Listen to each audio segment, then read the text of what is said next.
Bienvenidos al Teatro de la Vida.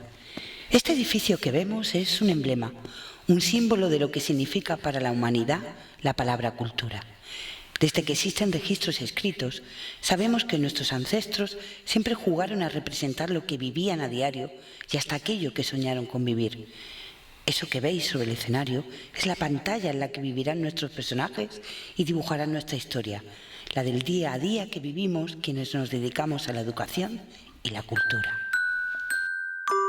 Había un país en el que sus habitantes eran famosos por ser creativos y por destacar en algunas disciplinas artísticas como la pintura o la literatura. Ese país había sufrido un conflicto terrible conocido como Guerra Civil.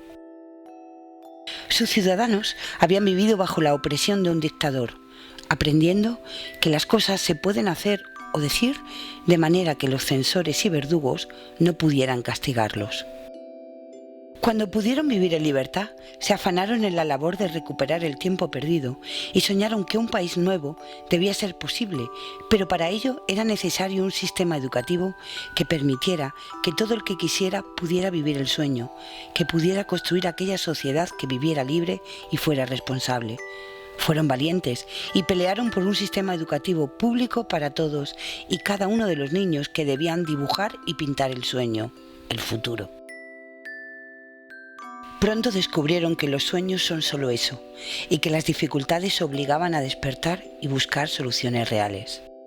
Esas soluciones tomaron forma en una nueva ley de educación que imaginaba a todos los niños y jóvenes del país con ganas de aprender, con ilusión por mejorar. Más pronto que tarde aprendieron que la imaginación es una realidad disfrazada y que los datos la desnudan. El desconcierto se instaló en ese país y hubo algunos intentos por adaptar el sistema para que los resultados fueran mejores. Con cada intento, la sensación de desánimo entre los ciudadanos crecía. Algunos de ellos comenzaron a cuestionar el sistema y sus críticas empezaron a cubrir de bruma el horizonte colectivo. Aquel país se había asociado a otros países más modernos y tuvo que hacer cambios drásticos en su modelo educativo para adaptarse a las normas del nuevo club. Tantos cambios no son cómodos para los que desean una vida tranquila y sin sobresaltos, para los que quieren que las cosas sigan como estaban, y vieron la oportunidad ideal para hacer de la añoranza el nuevo destino de los desencantados. Nunca antes en ese país había existido un índice de escolaridad tan alto. Nunca antes la educación pública había estado tan al alcance de todos los ciudadanos. Y eso hacía que fuera muy complicado que los ciudadanos quisieran renunciar a ese logro que tanto había costado. Pero ocurrió que una tormenta lo cubrió todo de polvo denso e irrespirable, que hizo imposible que los habitantes pudieran seguir viendo su futuro con la claridad de siempre. La catástrofe sembró el pánico y todos corrieron para ponerse a salvo.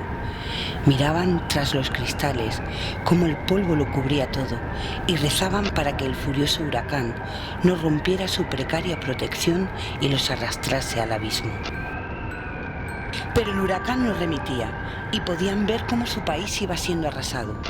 Pasaban ante ellos los restos de lo que habían sido hospitales, juzgados, colegios, bibliotecas. A medida que se amontonaban los escombros por doquier, sus ánimos iban decayendo y el miedo y la agitación iniciales se fueron convirtiendo en un silencio y una parálisis que impedían que pudieran reaccionar ante tal catástrofe. Solo algunos valientes eran capaces de abandonar los refugios para tratar de poner a salvo algunos de los bienes que el viento desbocado seguía destrozando. Salían de los refugios y se perdían en medio de aquel universo polvoriento, y solo de vez en cuando llegaban ecos de sus voces e indicaciones. Eran los únicos signos que hacían que los ciudadanos supieran que aún seguían con vida. Una mañana el sol apuntaba sobre uno de los maltrechos cristales y despertó a una niña que dormía apretada junto a sus padres. Ese rayo de sol, esa flecha de esperanza, dirigió la mirada de la pequeña hacia la ventana y pudo apreciar cómo allá a lo lejos estaban aquellos valientes que habían ido saliendo en medio de la tormenta, reparando los colegios, los hospitales, los parques. Gritó hasta que le dolía la garganta e iba empujando con sus manos al resto de ocupantes para que se levantaran a ver la buena noticia. Millones de ojos pudieron ver cómo el polvo y la bruma anterior habían desaparecido y salieron corriendo del refugio. Una enorme masa de reforzados y entusiasmados habitantes se dirigieron hasta los montones de escombros, desde los que fueron rescatando todo aquello que servía para volver a levantar lo que siempre había sido su ilusión. Un país con una escuela pública en la que los niños pudieran aprender a sortear los desastres y a no dejarse cegar por las brumas y las dudas.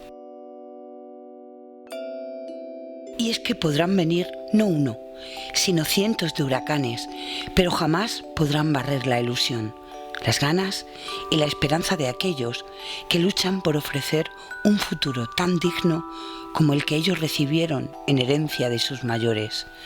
No habrá tormenta que logre arrancar ese frágil biombo sobre el que viven los personajes de cualquier historia digna, de mujeres y hombres dignos, que quiera ser contada a un público sediento de ánimos y ganas para poder seguir mirando hacia adelante, para sentir cómo un rayo de sol los lleva a una de las ventanas y les muestra que la vida comienza siempre con un limpio amanecer.